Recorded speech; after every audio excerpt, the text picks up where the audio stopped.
First of all, நான் இதுக்கப்புறம் படம் பண்ண போறது இல்ல. I'm done. What? Are you serious? Yeah, I'm very serious.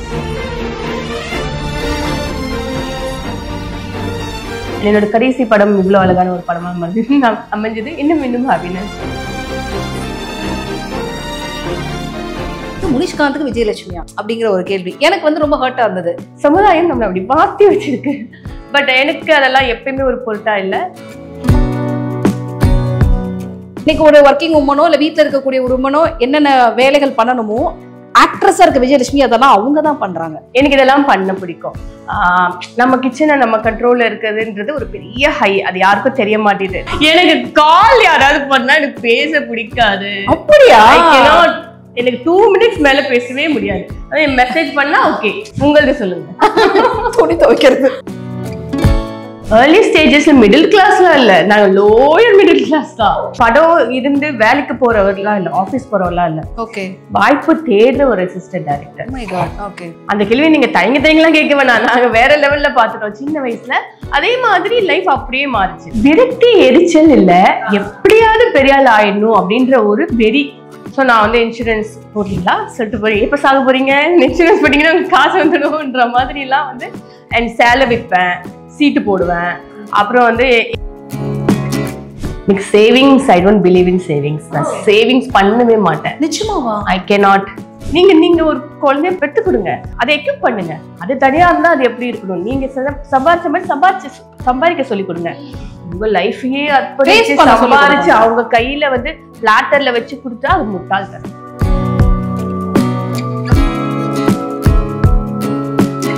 Welcome to சேமா எக்ஸ்பிரஸ். ஸோ சில பேரை இன்டர்வியூ பண்ணுறப்ப வந்து பார்த்தீங்கன்னா ஒரு ஃபீல் குட் ஃபீல் வந்து ஆட்டோமேட்டிக்காகவே வரும். ஏன்னா ரொம்ப நாள் ஃப்ரெண்டை வந்து எதிரில் உட்கார வச்சு அப்புறம் சாப்பிட்டியாமா என்னம்மா பண்ணுற அப்படிங்கிற மாதிரி ஒரு ஃபீல் வரும்ல. ஸோ இப்போ என் கூட இருக்கிறவங்க வந்து பார்த்தீங்கன்னா அந்த மாதிரி ஒரு ஃபீல் கொடுக்கக்கூடிய நபர் தான் ஆக்ட்ரஸ் விஜயலட்சுமி. இன்னைக்கு வந்து மிடில் கிளாஸ் படத்தோடைய ப்ரொமோஷனுக்காக ஜாயின் பண்ணியிருக்கிறாங்க. ஹாய். ஹாய். நான் சூப்பர். நீங்க? சூப்பராக இருக்கேன். ஃபார் தட் இன்ட்ரோடக்ஷன் நல்லா இருந்தது கேட்குது. ஓகே. ஏன்னா எனக்கு வந்து சில பேரை இன்டர்வியூ பண்றப்போ ஒரு ஆக்ட்ரஸ் அவங்க கிட்ட இப்படி இந்த விஷயங்கள் கேட்கணும் அப்படிலாம் எனக்கு தோணலாம். விஜயா நம்ம விஜய் அந்த ஃபீல் வந்து பாத்தீங்கன்னா எல்லாரும் கொடுக்கறது இல்லை. தேங்க்யூ. ஒரு சிலர் கொடுக்குறாங்க, அதுல விஜய் வந்து ரொம்ப முக்கியமான ஆளு. ரைட். ஸோ மிடில் கிளாஸுக்குள்ள விஜய் வந்து இணைஞ்சது எப்படி நடந்தது? அதுக்கு காரணம் கதை தான். கிஷோர் வந்து கதை சொன்ன உடனே வந்து ரொம்ப நல்லா இருக்கே, ஒரு ஆக்டரா என்ன பார்ப்போம், நம்ம ஸ்க்ரீன்ல இருக்கும்போது என்ன பண்றோம். அது வந்து அன்புராணி இந்த கேரக்டர் நிறைய ஸ்கோப் இருந்தது ஆக்ட் பண்றதுக்கு. எனக்கு ஆக்ட் பண்ண ரொம்ப பிடிக்கும் அப்படின்றதுனால உடனே ஓகே சொல்லியாச்சு. ஸ்டோரி மட்டும் சொல்லி ஃபுல் அண்ட் ஃபுல் அது மாதிரி நரேட் பண்ணாரா இல்ல இவர் தான் ஹீரோ? எல்லாமே அப்படிதான் சொன்னாங்க. ஓகே. இல்ல ஃபர்ஸ்ட் அந்த தாட் என்னவா இருந்தது? முனிஷ்காந்த் வந்து ஹீரோ லீடா பண்றாரு, அவர் தான் அந்த கதையோடைய ஹீரோவா பண்றாரு அப்படிங்கிறப்போ உங்களோட மைண்ட்ல ஃபர்ஸ்ட் என்னவா வந்தது? முதல்ல நான் வந்து ஒரு கதையை கேட்கும் போது என் கேரக்டர் என்ன அப்படிலாம் கேட்க மாட்டேன். ஒரு ஆடியன்ஸா இருந்துட்டு அந்த கதையை ஃபுல்லா கேட்பேன். அப்போ நம்மளுக்கு ஒரு ஃபீல் வரும், ஒரு இம்பாக்ட் வரும். அதுதான் என்னோட first tick mark. And second of course my character. Third அப்படின்றது ஆர்டிஸ்ட், மற்றவங்க என்ன இருக்காங்க அப்படின்னு. டைரக்டரை தாண்டி ஒரு என்ன சொல்றது, ஒரு அண்டர்ஸ்டாண்டிங் நமக்கு வந்துடாது அந்த கேரக்டரை பத்தி. அவர் தான் உருவாக்குனாரு, இவங்க இப்படி இருந்தாதான்னு சொல்லிட்டு. So I always believe in there choices. அந்த மாதிரி முனிஷ்காந்த் சார் அப்படின்னு சொல்லும்போது எனக்கு அது தப்பா தெரியல. நான் எப்பயுமே எனக்கு அதெல்லாம் என்ன பாதர் பண்ணதே இல்லை. லைக் இந்த ஒரு பெரிய படத்துல இருக்கணும் அந்த மாதிரி. இவங்க நிறைய பேர் கேட்டாங்க, முனிஷ்காந்த் சார் ஃபர்ஸ்டா பண்றாங்க, நீங்க அவரோட பண்றது பக்கத்துல இருக்கிறது கொஞ்சம் குட்டியா தெரிவிங்களே பரவாயில்ல. அதெல்லாம் இல்லை. நாங்க கிஷோர் சார் வந்து வெயிட் போட சொன்னாங்க, நான் வெயிட் போட்ட படத்துல அப்படி எந்த தப்புமே தெரியல. எஸ், ஜாலியா சாப்பிட்டு. அண்ட் இவரை பத்தி கேட்டீங்கன்னா அமேசிங் பெர்ஃபார்மர். அதை விட ஒரு படத்துக்கு என்ன வேணும் சொல்லுங்க? சூப்பரா பெர்ஃபார்ம் பண்ணியிருக்காங்க. இந்த கேரக்டர் வந்து ஒரு ஒய்ஃப் பயந்து இது பண்ணி பிரச்சனையில மாட்டிக்கிட்டு தவிச்சுக்கிட்டு இந்த டிப்பிக்கல் மிடில் கிளாஸ் ஹஸ்பண்ட் அமேசிங்கா நடிச்சிருக்காரு. ரொம்ப அழகா பெர்ஃபார்ம் பண்ணியிருக்காரு. ஸோ எனக்கு எந்த டைம்லயுமே வந்து அவர் சொன்ன அடுத்த நிமிஷம் ஓகே தான் சொன்னேன். அது ஒரு கொஸ்டினாவே எனக்கு என் மைண்டுக்கு வரவே இல்லை. இல்ல, நான் இந்த கேள்வி கேட்டதுக்கு பின்னாடி என்னன்னு பாத்தீங்கன்னா, என்ன ஹர்ட் பண்ண ஒரு கமெண்ட். அந்த படத்தோட டீசர் வந்து ரிலீஸ் ஆனப்ப அதுல நிறைய கமெண்ட்ஸ் வந்து அதுல ஒரு கமெண்ட் வந்து இது இருந்தது. இதை உங்க ஹீரோ அவர்கிட்டையும் நான் கேட்டேன், அவர் ஒரு பதில் சொன்னாரு. ஸோ அந்த ஹீரோ என்ன உங்ககிட்ட இந்த கேள்வியை முன் வைக்கிறேன்னு நினைச்சேன். இது முனிஷ்காந்துக்கு விஜயலட்சுமியா அப்படிங்கிற ஒரு கேள்வி எனக்கு வந்து ரொம்ப ஹர்ட்டா இருந்தது. இன்னும் இந்த சொசைட்டி ஏன் இந்த மாதிரியான ஒரு விஷயத்த வந்து திரும்பி திரும்பி பண்ணிக்கிட்டே இருக்கிறீங்க அப்படிங்கிற ஒரு பெரிய கேள்வியா இருந்தது. ஸோ அதான் சொசைட்டி அப்படிதான் கண்டிஷன் பண்ணியிருக்காங்க. ஹீரோயின்னா பின்னாடி பேக் லைட் வச்சு அப்படி கலகலகலன்னு அப்படியே ஒரு தகன்னு காட்டணும், லார்ஜர் தென் லைஃபா காட்டணும் அப்படின்றது தான். இப்போ கேள்வி கேட்ட அவரே வந்து பாத்தீங்கன்னா வந்து ஒரு பயங்கரமான ஹீரோவா ஒரு பாஷா இருக்க மாட்டாரு. அவர் லைஃப்ல அவர் ஒரு நார்மலான பர்சன். அவர் கண்ணாடியில பார்க்கும்போது அவருக்கு கன்வின்சிங்கா இருக்கும். ஆனா வந்து ஒரு படத்துல பார்க்கும்போது ஆப்வியஸ்லி இந்த கேள்வி எல்லாம் வரும். ஏன்னா சமுதாயம் நம்மளை அப்படி மாத்தி வச்சிருக்கு. பட் எனக்கு அதெல்லாம் எப்பயுமே ஒரு பொருட்டா இல்லை. கதை நாயகன் அவ்வளோ. எனக்கு ஹர்ட் பண்ணதுக்கு மெயின் ரீசன் என்னன்னா, என்னோட ஃபர்ஸ்ட் இன்டர்வியூ வந்து பார்த்தீங்கன்னா மைக் மோகன் சார் எடுத்தேன். அப்போ வந்து நான் ஃபீல்டுக்கே வந்த புதுசு 2009 என்னோட ஃபர்ஸ்ட் விஷுவல் இன்டர்வியூ. இன்னைக்கு இருக்கிற மாதிரி இந்த ஒரு ஹேர் டூ பண்ணணும், எனக்கு இதை பண்ணணுங்கிற எந்த நாலேஜுமே இல்லாமல், ஃபர்ஸ்ட் ஆஃப் ஆல் விஷுவல் மீடியானா என்னன்ற இதுவே இல்லாமல் போன ஒரு இன்டர்வியூ. பட் அந்த இன்டர்வியூ வந்து கிட்டத்தட்ட ஒரு 15 வருஷம் கழிச்சு மறுபடியும் டிஜிட்டலில் வந்து போட்டிருந்தாங்க ஒரு சேனலில். எனக்கு அந்த கமெண்ட்ஸ் படித்தப்போ தான் ஆங்கரா இருக்கிறதுக்கே ஒரு பெரிய குவாலிட்டி தகுதிகளை எழுதியிருந்தாங்க. யாருமே நான் எப்படி கேள்வி கேட்டேன்னு சொல்லவே இல்லை. ஒருத்தர் கூட நல்ல நல்ல கேள்விகள்லாம் கேட்டிருந்தேன், அதை யாருமே முன்வைக்கல. என்னோட லுக் அப்பியரன்ஸ் வச்சு மட்டும் எப்படி இது ஆங்கருக்கான குவாலிட்டிங்கிறத ஜட்ஜ் பண்ணாங்க. ஸோ அதனாலதான் எனக்கு ஹர்ட் ஆச்சு அப்படிங்கிற பாயிண்ட்டை வந்து நான் வச்சேன். ஸோ அதவாதான் இந்த கேள்வியாகவும் நான் வச்சேன். பட் ரொம்ப ஜென்யூனான ஒரு பதில் வந்து எனக்கு கொடுத்துருக்கீங்க. ரைட். ஸோ மிடில் கிளாஸ் அப்படிங்கிறப்ப வந்து பார்த்தீங்கன்னா சில பேருக்கு வந்து அந்த ஃபீல் இன்னராகவே இருக்கணும் அப்படிங்கிற மாதிரிலாம் நினைப்பாங்க கேரக்டர் பற்றி இது பண்ணுறதுக்கு. நான் விஜயலட்சுமியை உண்மையிலே மிடில் கிளாஸாக நினைக்கிறேன். ஏன் அப்படின்னா, உங்கள் வீட்டு வேலையை நீங்கள் தான் பண்ணுறீங்க, சமைக்கிறதுக்கு ஆள் வச்சுக்கிறது கிடையாது, க்ளீன் பண்ணுறதுல இருந்து யூஸ்வலாக இன்னைக்கு ஒரு ஒர்க்கிங் உமனோ இல்லை வீட்டில் இருக்கக்கூடிய ஒரு உமனோ என்னென்ன வேலைகள் பண்ணணுமோ ஆக்ட்ரஸாக இருக்க விஜயலட்சுமி அதெல்லாம் அவங்க தான் பண்ணுறாங்க. நான் அதனாலதான் உங்களை மிடில் கிளாஸுக்கு ரொம்ப வெல் கனெக்டட் அப்படிங்கிற மாதிரி நான் நினைக்கிறேன். ஸோ அது மிடில் கிளாஸ்க்கு வெல் கனெக்டட் அப்படின்றத விட நான் வந்து லைஃபுக்கு வெல் கனெக்டடா இருக்கேன். எனக்கு இதெல்லாம் பண்ண பிடிக்கும். நம்ம கிச்சனை நம்ம கண்ட்ரோல்ல இருக்குதுன்றது ஒரு பெரிய ஹை. அது யாருக்கும் தெரிய மாட்டேது. நான் உள்ள போனா எனக்கு என்ன இருக்குன்னு தெரியும், என்னால பண்ண முடியும், கிளீனா வச்சுக்க முடியும். அந்த கிளீனா இருக்கிறது காரணம் நான் தான் அப்படின்றது எனக்கான ஒரு பெருமை. ஸோ பட் அதுக்காக நான் வந்து எனக்கு ஏதோ வந்து வெளியில போகணும், ஃப்ரெண்ட்ஸ் எல்லாம் கூப்பிடுறாங்க அப்படின்னு இல்லை நான் இதை தான் பண்ணிட்டு கழுவிட்டு தான் வரும் அப்படின்னு இல்லை. எனக்கு எப்படி பேலன்ஸ் பண்ணணும்னு தெரியும். ஸோ அதுதான் பிடிச்சி பண்ற ஒரு விஷயம். அது ஒரு தெரப்பின்னு கூட சொல்லலாம். நிறைய பேருக்கு அது தெரிய மாட்டேது. ஓகே. ஸோ தெரப்பியா அதை நினைச்சிட்டனால தான் ரொம்ப சந்தோஷமா பண்றீங்களா? இல்ல, அலைன்மெண்ட் தான். நம்ம பிடிச்சி பண்ணும்போது அது என்ன ஒரு பெரிய வேலையா இருந்தாலும் ஜாலியா போயிடும். இப்ப அதனாலதான் வந்து பிடிச்ச வேலையை பண்ணுவாங்க. ஒரு வேலையே நம்ம போய் பண்றது, பிடிக்காத வேலை பாத்தீங்கன்னா அப்படியே உலகமே இருண்டா மாதிரி இருக்கும். அந்த 9 to 5 வந்து முடிச்சு வெளில வரதுக்குள்ள என்னமோ நம்மளை போட்டு சாவடிச்சு அனுப்புற மாதிரி. அதே 9 to 5 வந்து காலையில எப்ப போவோம் அது எல்லாத்துக்கும் காரணம் வந்து பிடிச்சதை பண்றோமா பிடிக்காததை பண்றோமா. இது எதுவுமே வேலையில வராது. Just two categories. Okay. I like to do this, I don't like to do this. Okay. இதையும் மீறி பிடிக்காத ஒரு வேலைன்னு ஏதாவது இருக்கா? வீட்ல பண்றதா? வீட்ல பண்றது எனக்கு ஒண்ணு இருக்கு. எனக்கு கால் யாராவது பண்ணா எனக்கு பேச பிடிக்காது. அப்படியா? எனக்கு 2 minutes மேல பேசவே முடியாது. அதே மெசேஜ் பண்ணா ஓகே.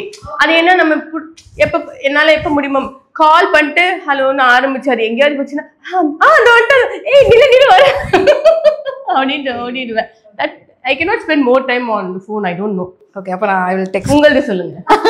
துணி துவைக்கிறதா? ஓகே, மெஷின் வாங்க வேண்டியதானே? போட்டாச்சு. துவைக்கிற அளவுக்குலாம் நல்லவா இல்ல மெஷின் இருக்கு. பட் இருந்தாலும் இப்ப இந்த மாதிரியான குர்தாஸ்லாம் வந்து பாத்தீங்கன்னா மெஷின்ல போட்டா பாலாயிடும். சோ அதுக்கு வந்து ஒரு மாதிரி லைட்டான ஒரு ஹேண்ட் வாஷ் பண்ணணும், சொல்லி லிக்விட் வாஷ் பண்ணுவாங்கல்ல.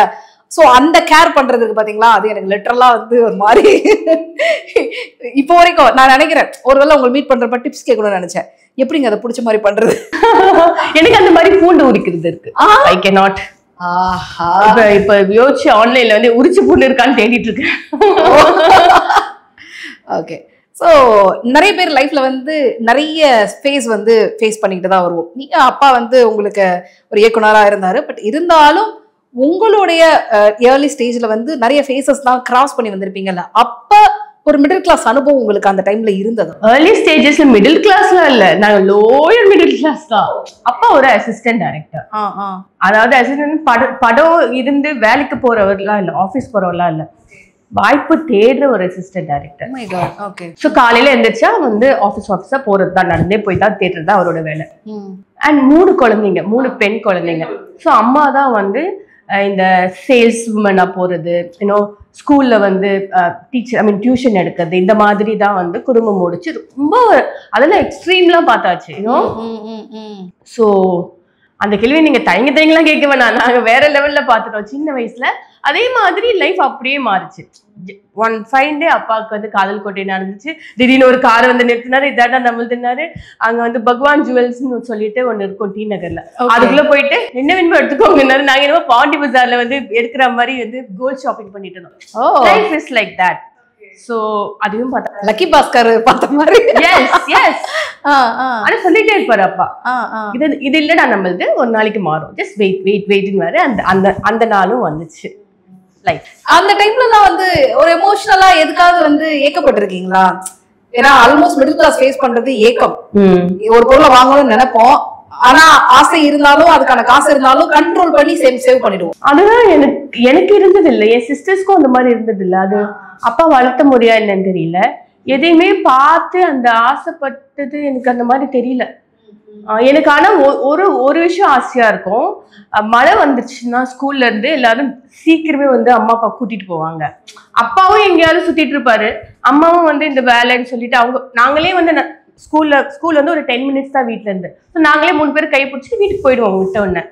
பட் அந்த டைம்ல எனக்கு அது மட்டும் தான் எனக்கு நல்ல சைல்ட்ஹுட் மெமரி இருக்கு. ஏன்னா மழை வந்துச்சுன்னா சீக்கிரமே வந்து வீட்டுக்கு கூட்டு போயிடுவாங்க, இல்ல நாங்க மட்டும் உட்காந்துட்டு இருப்போம். அம்மா அப்பா வந்தாதான் விடுவாங்க. ஆமா ஆமா ஆமா. அந்த ஒரு விஷயம் என்னால மறக்கவே முடியாது, என்னால மன்னிக்கவும் முடியாது. எங்க அம்மாவை அப்பாவை ஏன் என்ன வீட்டுக்கு சீக்கிரம் கூட்டிட்டு போலன்றது. Okay right. எப்பவுமே துருன்னு உங்ககிட்ட இருக்கிற இது பாத்தீங்கன்னா ஒரு பெரிய பாசிட்டிவ் ஆரா வந்து உங்களை சுத்தி எப்பவுமே இருக்கும். உங்ககிட்டயும் சரி, உங்களோட சோசியல் மீடியா எல்லாத்துலயும் சரி. எனக்கு இந்த அன்புராணியை பாக்குறப்ப வந்து பாத்தீங்கன்னா பர்ஃபெக்டா ஒரு மிடில் கிளாஸ் ஃபேமிலியில ஒரு ஹவுஸ் ஒய்ஃப் வந்து எல்லாத்துக்கும் ஆசைப்பட்டு அது நடக்காம போறப்போ ஒரு இது இருக்கு, விரக்தி இருக்கும் பாத்தீங்களா, எரிச்சல் இருக்கும் பாத்தீங்களா, அதை வந்து ரெப்ளிகா பண்ண மாதிரி ஒரு ஃபீல் தான் இருக்கு. சோ அந்த ஃபேஸ் வந்து எப்படி இருந்தது? விரக்தி எரிச்சல் இல்ல, எப்படியாவது பெரிய ஆள் ஆயிடணும் அப்படின்ற ஒரு வெறி. ஒரு மிடில் கிளாஸ்ல இருக்க ஹஸ்பண்ட் சம்பாதிக்கிறாரு 15,000, அதுக்கு அதை வச்சு நான் நினைச்சு வச்சிருக்க வீடெல்லாம் என்னால வாங்க முடியாது. ஸோ நான் வந்து இன்சூரன்ஸ் போடுறீங்களா சொல்லிட்டு போறீங்க, எப்போ சாக போறீங்க, இன்சூரன்ஸ் போட்டீங்கன்னா உங்களுக்கு காசு வந்துடும்ன்ற மாதிரிலாம் வந்து அண்ட் சேலை விற்பேன், சீட்டு போடுவேன். அப்புறம் வந்து திடீர்னு வந்து யூடியூப் சேனல் வந்து மாசம் 50,000 வருதுன்னு யாரும் சொல்லுவாங்க. அதை நினைச்சு யூடியூப் சேனல்லாம் ஆரம்பிச்சு அதுல இல்லாத வீடியோ எல்லாம் போட்டு அவரை போட்டு டார்ச்சர் பண்ணிக்கணும். எப்படியாவது காசு சம்பாரிச்சு என் குடும்பத்தை நெக்ஸ்ட் லெவலுக்கு கொண்டு போகும். எல்லாரோட ஆசை அதுதான் இல்லையா? ஒரு அபார்ட்மெண்ட், ஒரு கல்யாணத்துக்கு போனா நகை போட்டு போகணும், எப்படியாவது வந்து ஊருக்கு போகும்போது வந்து வாடகை கார்லயாவது போயிட்டு பயங்கரமா பந்தா பண்ணணும். அந்த மாதிரி ஒரு மென்டாலிட்டி இருக்கிற ஒரு normal women. Okay. One fine time வந்து பாத்தீங்கன்னா மேக்கிங் மணி அப்படிங்கிறது ஆணுக்கு உரியதா ஒரு பெரிய பொறுப்பா இருந்தது. ஏன்னா ஆல்மோஸ்ட் வந்து பாத்தீங்கன்னா இந்த 60s 70s பீரியட்ல இவ்வளவு ஒர்க்கிங் உமன்லாம் நம்ம பார்த்ததே கிடையாது. ஆனா இன்னைக்கு இருக்கக்கூடிய இந்த செஞ்சுரியில நிறைய மேக்கிங் மணி அப்படிங்கிறது பொண்ணுக்கும் உரிய ஒரு விஷயம், அதுவும் ஈக்குவலா இருக்கணும் அப்படிங்கிற மாதிரியான அந்த எரா மாறி இருக்குல்ல, இதை எப்படி நீங்க பாக்குறீங்க? மாறுறதுக்கு காரணம் வந்து சில பேர் போராடினாங்க அதுக்காக, என்னுடைய உரிமை எனக்கு தேவைன்னு. இன்னொரு கேட்டகரி பாத்தீங்கன்னா வந்து இன்னும் கொஞ்சம் காசு இருந்தா நம்மளால பேலன்ஸ்டா போக முடியும் அப்படின்னு சொல்லிட்டு அந்த ஆணுக்கே ஒரு அவேர்னஸ். இப்ப நிறைய வீட்டுல பாத்தீங்கன்னா ஹஸ்பண்டும் போவாங்க, ஒய்ஃபும் போவாங்க. இந்த படத்துல கூட வந்து அவ சொல்றதுக்கெல்லாம் தலையாட்டுறதுக்கு காரணம் obviously it's got to get in something, ஏதோ ஒரு விஷயம் வருது. இட்ஸ் நாட் லைக் சும்மா வந்து பண்றது இல்லை, அந்த குடும்பத்தை 2 பேரும் சேர்ந்து நடத்த போறாங்க அப்படின்ற ஒரு புரிதல், அப்படின்ற ஒரு யாருதான் வந்து ஓகே என்னோட பொறுப்பு கொஞ்சம் கம்மியாகுது பண்ணிக்கிட்டோம் அப்படின்ற மாதிரி தான். ஸோ நான் இதை 2 விதமாக தான் பார்க்குறேன். ஒன்று வந்து போராடி காசு தேவை இருக்கோ இல்லையோ, என்னுடைய ஐடென்டிட்டி இது, எனக்கு இதை பண்ணணும்னு ஆசையாக இருக்குன்னு சொல்கிற ஒரு கூட்டம். இன்னொன்று தேவைகளுக்காக பண்ணுற ஒரு கூட்டம். ஓகே. நல்ல ஸ்கூலில் படிக்க வைக்கணும், தரமான ஒரு கல்வியை கொடுக்கணும் பசங்களுக்கு. நம்மளும் வந்து வெளியில் போகிறப்ப வந்து ஒரு சின்னதாக ஒரு காம்பேக்டாக ஒரு ஹேட்ச்பேக்கான ஒரு காரில் போகணும். இதெல்லாம் வந்து சராசரியான ஒரு ஆசை தான். ஆனால் அது ஏன் மிடில் கிளாஸ்ன்னு வர்றப்ப வந்து அது பேராசையாக கன்சிடர் ஆகுது? ஏன்னா அவங்களால அது எட்ட முடியல, அது அவங்களுக்கு ஒரு கனவாக இருக்குது. எல்லாமே வந்து ஸ்கேல் தான். இப்போ என்கிட்ட 10 ரூபாய் இருந்துச்சுன்னா என்னால் 10 ரூபாய்க்கு ஒரு ஐஸ்கிரீம் வாங்க முடியும்னா நான் ஓகே. 5 ரூபாய் தான் இருக்குன்னா அவங்க பேரு மிடில் கிளாஸ். அவங்களால அஃபோர்ட் பண்ண முடியலன்னா ஸோ அவங்களோட வாழ்க்கை எதை நோக்கி போகும், கொஞ்சம் கொஞ்சமாக சேகரிச்சு எப்படியாவது பண்ணி அந்த 5 10 அந்த ஐஸ்கிரீமை வாங்கியது தான். ஸோ அந்த தேடல், அந்த போராட்டம், அந்த இடத்த லைக் நிலையை அடையணும் அப்படின்ற ஒரு விஷயம்தான் காசு இருக்கு, காசு இல்லை, காசு நோக்கி போறாங்க, அவ்வளவுதான். அந்த அந்த அந்த அதை அமைச்சுக்கிறது தான் மிடில் கிளாஸ். அப்படிதானே கேட்டகரைஸ் பண்ணியிருக்கோம், upper class, middle class, lower கிளாஸ்ன்னு சொல்லிட்டு. எனக்கு இந்த கேட்டகரிஸ்ல பெரிய முரண் இருக்கு ஜி. ஏன்னா நம்ம இது நியாயமான ஆசை தான். இது நான் ஒரு நல்ல ஒரு ஸ்கூல் எஜுகேஷன் கொடுக்கணுங்கிறது ரொம்ப ரொம்ப நியாயமான ஆசை. அதையே எனக்கு பேராசை எல்லாரும் கன்சிடர் பண்றாங்கிறதே ஒரு பெரிய முரணாதான். பேராசை யாருக்கு இல்ல, வெளியில இருக்க சொசைட்டி அதை வந்து பண்ணுது. நீ எதுக்கு இந்த ரிஸ்க் எடுக்கிற, உன் வருமானம் எவ்வளவு, நீ அதுக்குள்ள பிளான் பண்ண வேண்டியதானே அப்படின்னு. பட் எனக்கு ஆசை அது இல்லையே, நம்மதே வந்து ஏதோ ஒண்ணு பார்த்து போறது தானே. ஆமா, சரி, நம்ம பண்ண விஷயத்த பசங்க பண்ணிடக்கூடாதுன்னு நினைக்கிறோம்ல, அது ஒரு பேரண்டிங்கோட ஒரு விதத்துல தானே வரும். பட் அதுதான் இங்க கன்சிடர் பண்ணதுல இந்த சொசைட்டி. நான் அதைத்தான் மீன் பண்றேன். ஆல்மோஸ்ட் வந்து இந்த கேட்டகரியை கிளாசிஃபை பண்ணதே சொசைட்டியோட டிமாண்ட் தான் நினைக்கிறேன். ஸோ அது கூட ஒரு பெரிய விஷயமா தான் இங்க ஒரு பெரிய பாருங்களேன், எவ்வளவு சீரியஸான டிஸ்கஷனா நினைச்சு பாக்கலாம். நானே விஜய் உங்க கூட இவ்வளவு பெரிய சீரியஸ் டிஸ்கஷன் சொல்றீங்களா? பிகாஸ் நம்ம கதை வந்து நிறைய விஷயங்களை பேசுது இல்லையா, அதனால. ஸோ இன்னொரு பெரிய மேஜரான என்னன்னு பாத்தீங்கன்னா, மிடில் கிளாஸை பொறுத்த வரைக்கும் இந்த சேவிங்ஸ் அப்படிங்கிறது, எப்படியாவது ஏதாவது ஒரு வகையில வந்து பணத்தை வந்து சேவ் பண்ணி வைக்கணும், ஃபியூச்சருக்கான பயம் வந்து அதிகமா இருக்கக்கூடிய ஒரு ஆள். ஸோ உங்களுக்கு ரியல் லைஃப்லயும் சரி, இங்க இதுலயும் சரி, இந்த சேவிங்ஸை பத்தின ஒரு ஒப்பீனியன் என்ன? எனக்கு savings, I don't believe in savings. நான் சேவிங்ஸ் பண்ணவே மாட்டேன். நிச்சயமாவா? I cannot. என்ன சொல்றீங்க? எனக்கு அது ஒரு ஸ்கேம் மாதிரி இருக்குது. அஸ் இன் எனக்கு தேவையில்லாத ஒரு விஷயம். நான் நோன்னு சொல்லல, அவங்கவுங்களுக்கான அது அது கரெக்டா இருந்துச்சுன்னா பண்ண வேண்டியதுதான். எனக்கு என்னன்னா ஒரே ஒரு தியரி தான். இப்போ நம்ம நிறைய காசு சேர்த்து வைக்கிறோம். இப்போ எவ்வளோ பெரிய பணக்காரங்க கூட வந்து ஏதோ நடந்துச்சு, நல்லா வாழ்ந்த குடும்பம், எங்க வந்துட்டாங்க பாரு அப்படின்னு சொல்றதை கேட்டிருக்கோம். இப்போ சேவ் பண்றது தான் வந்து சேஃபா இருக்கிறதுக்கான ஒரு விஷயம்னா, அப்போ அவங்க சேவ் பண்ண வச்ச விஷயம் அவங்க லைஃப் ஃபுல்லாக சேஃபாக தானே இருக்கணும். ஏதோ நீ பயங்கரமா ஒரு வீடு கட்டி வச்சு அப்பா சேஃப் அப்படி இருக்கும்போது ஏதோ ஒரு விஷயம் வந்து அந்த வீடை விற்க வேண்டி வந்து வாடகை வீட்டில் உட்காந்தீங்கன்னா அப்போ அவ்வளோ நாள் நீ வாழ்ந்த வாழ்க்கை வாட்? இது கண்டிப்பா நீ சேவ் பண்ணினா நீ சேஃபா இருக்கலாம்னு சொன்னீங்கன்னா நான் சேவ் பண்ணுவேன். எனக்கு என்னன்னா, எனக்கு இன்னைக்கு காசு வருதா, 1 லட்ச ரூபாய் வருதா, எனக்கு இன்னைக்கு என்ன பிடிக்குதோ நான் அதை பண்ணுவேன். நாளைக்காக வச்சுக்க மாட்டேன். நாளைக்கு எனக்கு என்ன வேணுமோ அதை எப்படி நடக்கும்னு சொல்லிட்டு I just leave it to the reality. அது நடக்கும். It's a magic. அது 100% நடக்கும். End of the day you just have to be happy and in peace. ஏக்கமோ ஐயோ இதை பண்ணிட்டோமோன்னு ரெக்ரெட்டோ அதெல்லாம் இல்லாமல் 10 ரூபாய். எனக்கு வந்து இந்த பண்டிகைக்கு அப்புறம் வந்து ஒரு பயங்கரமான ஃபினான்ஷியல் crunch வந்துச்சு. நானும் ஃபரோஸும் வந்து நிறைய ஆப்வியஸ்லி ரைட் நாங்களே வந்து ஏதோ போட்டு இது சரியா போகல, ஐ மீன் சரியா போகலன்னா வந்து படம் ரிலீஸ் ஆகி ஃபர்ஸ்ட், அதாவது ஜிஎஸ்டி வந்து ஃபர்ஸ்ட் படம் எங்களோடது தான். ஸோ யாரும் வந்து அவ்வளோ காசு கொடுத்து தேட்டர் போய் பார்க்கறதுக்கு இது இல்லை. ஸோ ஆப்வியஸ்லி சம்மடி அந்த ரெவன்யூவில். ஸோ நிறைய விஷயம் அதனால நடந்தது. ஒரு ஸ்டேஜில் வந்து எப்படின்னா வந்து 0ல் வந்து நின்னாச்சு நானும் ஃபிரோஸும்.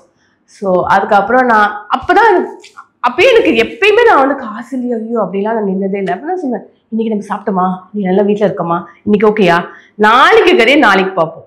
இன்னைக்கு வரைக்கும் அப்படிதான் நடந்துட்டு இருக்கு. அது அந்த நாளைக்கு கதையில என்னைக்குமே வந்து என்ன பண்றது அப்படி நின்று இது வரைக்கும் நடக்கல. Touch wood. அதாவது 0 மணி வச்சிருந்த போதும் நடக்கல, பேங்க்ல நிறைய காசு வச்சிருந்த போதும் நடக்கல. நடந்துட்டு இருக்க ஒரே விஷயம் என்னன்னா, ஒரு ஹாப்பியான கிளியரான மைண்ட், ஒரு ஃப்ளோயான ஒரு லைஃப், அவ்வளோதான். I just want people to know that. Save பண்ணி நிறைய பேர் சேவ் பண்ணி வச்சிருப்பாங்க. என்னோட வருங்கால ஆளுக்கு சேர்க்கிறேன், லைக் என் பையனுக்கு சேர்க்கிறேன், அவங்களுக்கு சேர்க்கிறேன்னு சொல்லிட்டு ஒண்ணுமே பண்ணாம எதுவுமே பிடிச்சதை பண்ணாம எல்லாத்தையும் பேங்க்ல சேர்த்து வச்சு போவாங்க. அந்த பையன் அதை இப்படி ஒரு என்ன சொல்றது, ஒரு பேங்காக்கு போய் இப்படி கூட அது காலி பண்ணிட்டு வந்துடலாம். Then what is the life? நீங்க ஒரு குழந்தைய பெற்று கொடுங்க, அதை வந்து அதை எக்யூப் பண்ணுங்க. அது தனியா இருந்தா அது எப்படி இருக்கணும், நீங்க சம்பாதிச்ச மாதிரி சம்பாதிக்க சொல்லி கொடுங்க. உங்க லைஃபையே அர்ப்பணிச்சு சம்பாதிச்சு அவங்க கையில வந்து பிளாட்டர்ல வச்சு கொடுத்தா அது முட்டாள் தரும்.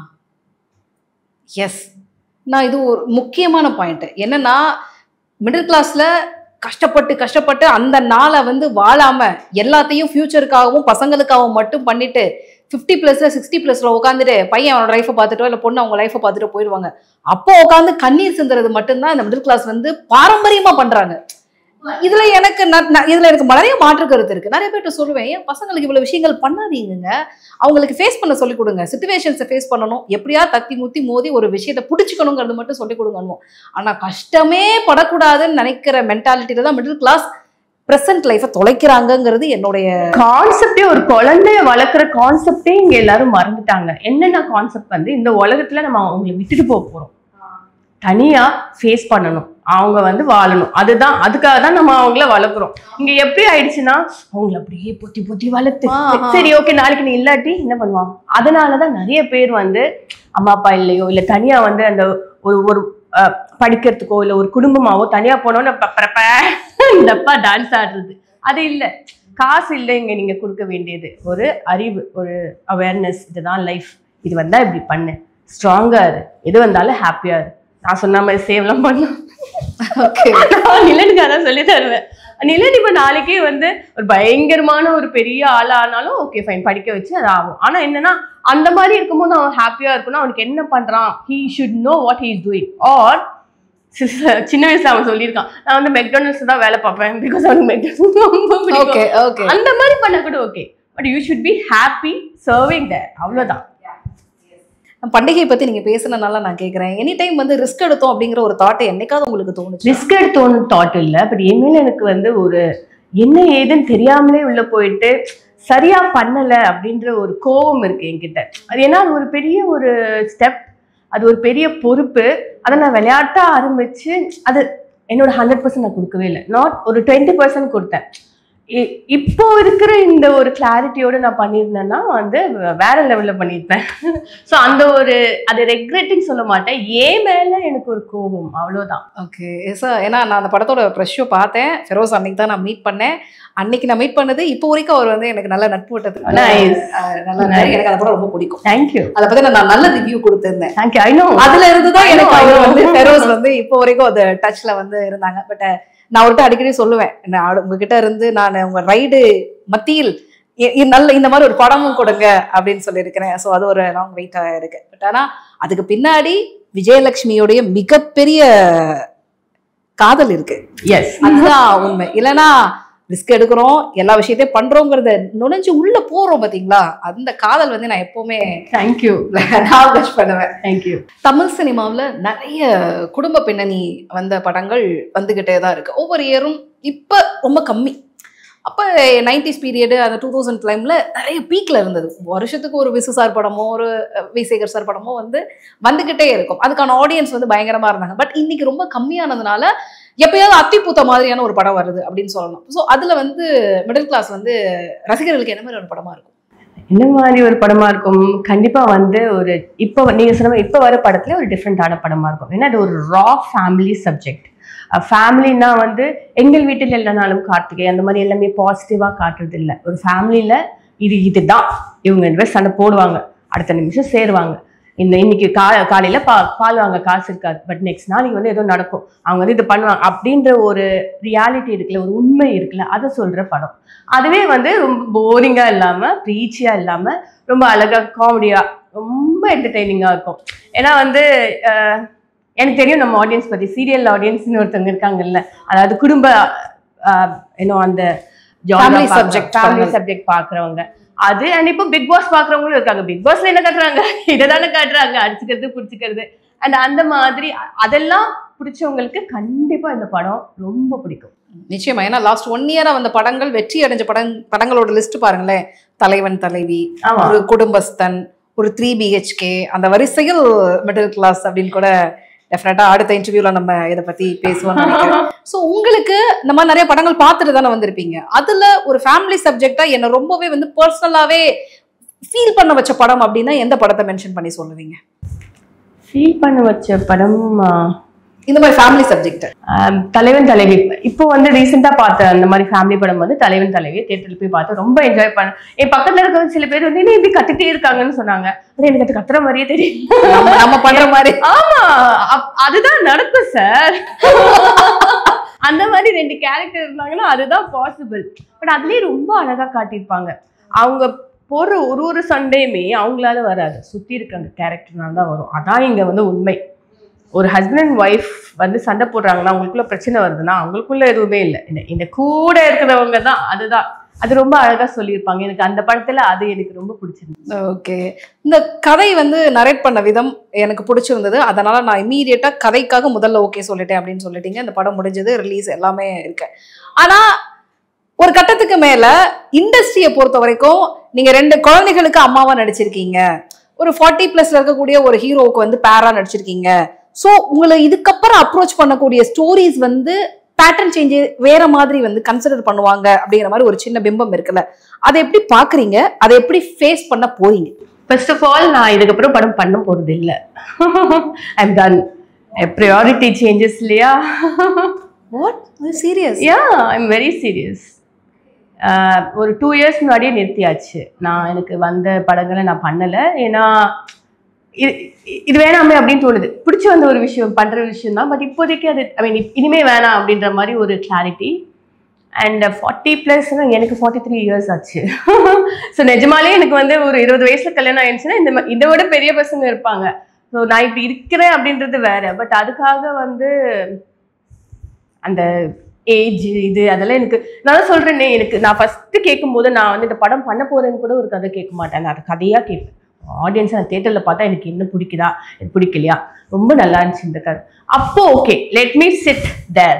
அந்த கேரக்டர்ல நான் போய் உட்காந்துட்டேன், அவ்வளவுதானே தவிர இந்த கேரக்டர் மேக்கப் போடுமா, லிப்ஸ்டிக் போடுமா, நெயில் பாலிஷ் போடுமா, இல்லை வந்து எத்தனை சாங் இருக்கு, இல்லை இவங்க இந்த குழந்தைங்க வந்து போய் இவங்களை அம்மான்னு கூப்பிடுமா, அப்போ ஓல்டா தெரியுமா, இதை நான் இப்பன்னு இல்லை எப்பயுமே அதெல்லாம் நான் யோசிச்சதே இல்லை. ஆனால் அதெல்லாம் யாரும் யோசிக்க கூடாதுன்னு நினைக்கிறேன். நீங்க என்ன இப்போ சப்கான்சியஸ் மைண்ட்ல நிறைய யோசிக்க வைக்கிறீங்க. கதையை புரிஞ்சுக்கிட்டு லாங்குவேஜையும் தெரிஞ்சுக்கிட்டு அதுக்கான பர்ஃபார்மன்ஸ் கொடுக்கக்கூடிய ஹீரோயின்கள் ரொம்ப ரொம்ப குறைவாக இருக்கிற டைமில் விஜய் மாதிரியான ஆர்டிஸ்ட் வந்து ரொம்ப வருஷம் கழிச்சு ஒரு முடிவு எடுத்திருக்கிறது ரொம்ப ஹாப்பி நோட்டாக தான் நான் பார்க்குறேன்.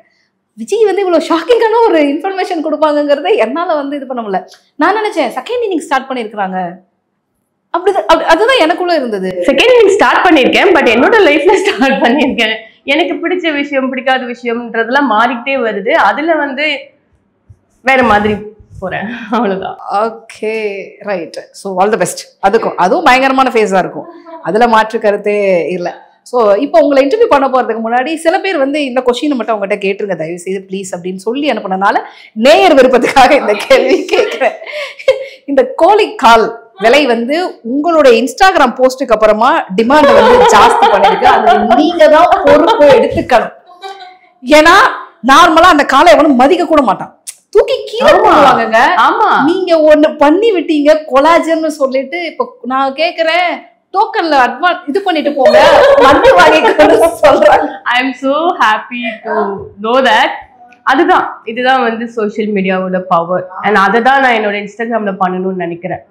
அது எல்லாருக்குமே இங்க ஏதோ பண்ணணும், ஒரு ஹெல்த்தியா இருக்கணும், ஹாப்பியா இருக்கணும், அந்த பீஸ்ஃபுல்லா இருக்கணும்ன்ற ஒரு ஆசை இருக்கு. ஆனா அது எப்படி பண்றதுன்னு தெரியாது. ஏன்னா நம்ம லைஃப் வந்து ரொம்ப ஃபாஸ்ட்.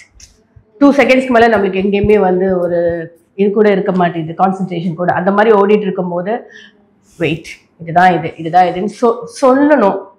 நான் வந்து என் லைஃப்பை பார்க்குறேன், இந்த லைஃப்பை பார்க்குறேன். It's so beautiful, so much potential to live happily. நிறைய பேர் கேட்பாங்க எப்படி நீங்கள் ஹாப்பியாக இருக்கீங்க? நம்ம எல்லாருமே டிசைன் பண்ணப்பட்டது ஹாப்பியாக இருக்குது. அது ஒரு குவெஸ்டினாக கேட்குற அளவுக்கு நம்ம வந்துட்டோமே அப்படின்ற ஒரு ஆதங்கம் எனக்கு இருக்குது. அண்ட் நான் பண்ணுறத குட்டி குட்டியாக சொல்லணும்னு நினைக்கிறேன். அண்ட் அதை தான் பண்ணுறேன். I'm so happy I have an audience. நான் சொல்கிறத கேட்குறதுக்கு எனக்கு இப்போ சம்டைம்ஸ் என்னால் ஒன் டே மேஜிக் போட முடியாது. ஏன்னா அதுக்காகவே நான் வாழலை, என் வாழ்க்கையில அதையும் செய்யணும்னு நினைக்கிறேன். ஸோ போட முடியாத டைம்ல நிறைய பேர் வந்து ஏன் கேட்குறாங்க. அப்போதான் எனக்கு மை காட், இதை எதிர்பார்க்குறவங்க இத்தனை பேர் இருக்காங்க. குட்டி குட்டியா ஏதாவது சொல்லணும், அவங்களுக்கு இந்த மாதிரி அவேர்னஸ் கொண்டு வரணும். எங்கேயோ யாரோ என்னால கொஞ்சமா சேஞ்ச் ஆகி பெட்டர் ஆனாங்கன்னா அதுதான் வேணும். ஹாப்பியா கண்ணு முன்னாடி நானே சொல்றேன், உங்களோட வீடியோ பார்த்துதான் கொலாஜன் எவ்வளவு இம்பார்ட்டன்ட் இந்த உடம்புக்குன்றதை தெரியப்படுத்தி தெரிய வந்துச்சு, வாங்க ஆரம்பிச்சிருக்கேன். அதுக்கான நான் நீங்க எங்கேயும் தேடாதீங்க, நானே. Thank you so much. ஏன் தேவை, எதுக்கு தேவை அப்படிங்கறத கிளாரிட்டியா ஒருத்தர் சொல்றப்ப அது நல்ல விஷயமா இருக்கிறப்ப நம்ம கண்டிப்பா செய்யணும்னு நினைக்கிறேன். அந்த வகையில நீங்க அதுல மிகப்பெரிய inspiration. Thank you so much. Keep doing. Thank you. அப்படிங்களா? எனக்கு ஃபெரோஸ் பாக்குறப்ப பைக் எடுத்துட்டு போவாரு, நான் பயங்கரமா இன்ஸ்பயர் ஆயிருக்கேன். ஆகா, இந்த மனுஷன் மாதிரி ஒரு பைக்கை எடுத்துட்டு பின்னாடி விஜய் உட்காந்துட்டு போற மாதிரி இந்த ஹிமாலயாஸ் அது இதுன்னு போகணும் அப்படிங்கிற மாதிரி இருக்கும். பட் உங்களை நான் ரொம்ப ரேரா தான் பாத்துருக்கேன். நீங்க போவீங்களா பைக் ரைடு? நான் போயிருக்கேங்க, எப்பயாவது கூட்டிட்டு போவாரு. ஆனா அவருக்கு என்னன்னா, நான் இப்ப ரீசெண்டா ரொம்ப நாள் ஆச்சு, நம்ம ஒரு ட்ரிப் போலாமா, பாய் விட்டு சொல்லிட்டேன். இப்பமா நீ பின்னாடி உட்கார்ந்தா ரொம்ப வெயிட்டா இருக்கு, நான் பறந்தா பறக்குற மாதிரி இருக்குன்னு சொல்லிட்டு நான் அசிங்கப்படுத்திட்டான். But that's what he loves. See, ஒரு மனுஷன் வந்து எனக்கு இது பிடிக்கும் அப்படின்னு ஒரு விஷயத்த கண்டுபிடிச்சு அதை பண்றது அப்படின்றது மிகப்பெரிய விஷயம். நம்ம எல்லாருக்குமே அந்த மாதிரி ஒரு விஷயம் இருந்தா போதும், நம்ம கிரவுண்டடா பேலன்ஸ்டா வச்சுக்கிறதுக்கு. ஸோ ஃபெரோஸ் அது பண்றது எனக்கு ரொம்ப ரொம்ப ரொம்ப ஹாப்பியான விஷயம். எனக்கு ரொம்ப பயங்கரமா ஷாக் ஆகுற விஷயம் எப்படி தெரியுமா, அலோ பண்றாங்கல்ல, பண்றீங்கல்ல. நான் ரொம்ப நாள் ஒரு 10-15 வருஷம் நோ சொல்லிட்டு இருந்தேன். அவர் சீரியஸ்லி எனக்கு இந்த ஸ்பீடோட விளையாடுறது எனக்கு பிடிக்கவே பயம். நம்ம கையிலே இல்ல, ரொம்ப சேஃப். அப்ப எல்லா கேரும் போட்டுட்டு போய் விடுறாங்களே அவங்களால, அதெல்லாம் ஜஸ்ட் ஹேப்பன்ஸ்னா வேணாம் ரோஸ், வேணாம் வேணாம் வேணாம். அதுக்கப்புறம் he's craving for it so much. அவங்க ஃப்ரெண்ட்ஸ் யாராவது பைக் வாங்கினாங்கன்னா அதை எடுத்துட்டு ஒன்னே ஒரு ரவுண்டு, அதெல்லாம் பார்க்கும்போது ஐயோ மனசு கஷ்டமா இருக்கு, இந்த பையனை நம்ம இப்படி பிடிச்சி வச்சிருக்கோமே. அது இல்ல, நானும் ஃபெரோஸும் சேர்ந்து இருக்கணும்னு நினைக்கிறோம் ஒரு லைஃப். அவன் ஒரு தனி ஆள், நான் ஒரு தனி ஆள். எனக்கு வந்து காலையில 5 மணிக்கு எந்திரிக்க பிடிக்குதுன்னா அவன் வந்து இல்லை நீ எந்திரிக்கவே கூடாது, 7 மணிக்கு தான் எந்திரிச்சு அமைதியா உட்கார பிடிக்குதுன்னா எனக்கு அது, அவன் வந்து நோ அப்படின்னு சொன்னா எனக்கு எப்படி இருக்கும்? என்ன பண்ண விடாம ஒரு விஷயத்த வச்சுக்கிறது இட்ஸ் லைக் வெரி அன்ஃபேர். அதான் தோணுச்சு, சரி okay Feroz please promise me, இப்படிதான் பண்ணும் இல்லாம நிறைய போட்டு கையெழுத்தெல்லாம் வாங்கி ஓகே சொல்லியாச்சு. பிளஸ்ட் தெரியுமா, ஹிமாலயாஸ்க்கு பைக் ரைடு அனுப்புற பொண்டாட்டி, சண்டே ஆனா கிரிக்கெட் மேட்சுக்கு வந்து பிரச்சனையே பண்ணாம சண்டை போடாம அனுப்புற பொண்டாட்டி நான் அனுப்புவேன். ஸோ இந்த மாதிரி அப்புறம் ஃப்ரெண்ட்ஸ் மீட்டுக்கு வந்து பசங்க மட்டும் மீட் பண்ணணும் அப்படின்னா போயிட்டு வா என்ஜாய் பண்ணு அப்படின்னு சொல்லி போனே பண்ணாத பொண்டாட்டி. இதெல்லாம் வந்து பாத்தீங்கன்னா வரவங்க அந்த மாதிரி யாரோ உங்க லைஃப்ல பொண்டாட்டி கிடைச்சாதான் நீங்க வந்து கொண்டாடி இருக்க. சோ அவங்க கொண்டாடக்கூடிய லிஸ்ட்ல வந்து விஜய் வருவாங்க, நீங்களும் இருக்கீங்க. கிரிக்கெட்டுக்கு இப்பெல்லாம் அனுப்புறதே இல்ல, போ தயவு செய்து போயிடு, காலைல என்ன எழுப்பாம கிளம்பி போயிடு, சைலண்டா போயிடு, அவ்வளவுதான் என்னோட ரெக்வஸ்ட். ஏன் உட்காந்து இது எங்க வச்ச பேட் எங்க வச்ச அந்த அது பண்ணக்கூடாது, நீ கிளம்பி போற சத்தமே காலைல விழக்கூடாது அவ்வளவுதான் அப்படின்னு சொல்லிட்டு அனுப்பிடுவேன். ஸோ ஓவரால் இந்த மிடில் கிளாஸ் வந்து உங்களுக்கு கொடுத்த ஒரு எக்ஸ்பீரியன்ஸா என்ன இருந்தது? ஜாலியா இருந்தது. நம்ம இல்லாத ஒரு விஷயத்த நம்ம நடிக்கும் போது எப்பயுமே அந்த ஒரு ஹாப்பினஸ், அந்த ஒரு சாட்டிஸ்ஃபேக்ஷன் இருக்கும். ஸோ நீயா மனுஷன் ஹச்சி தூ அப்படின்னு காதி துப்புற மாதிரிலாம் வந்து நான் இல்லை நார்மல் லைஃப்ல. ஸோ அதை கேரக்டரா பண்ணும்போது அது ஒரு டிஃப்ரெண்ட் எக்ஸ்பீரியன்ஸ். ஸோ அதுதான் ஸ்க்ரீனில் பார்க்கும்போது கிஷோர் அன்னைக்கு என் வீட்டில் வச்சு என்ன சொன்னாரோ அது வந்திருக்கு, அதோட சிறப்பாக வந்திருக்கு. அது ஒரு ஹாப்பினஸ்.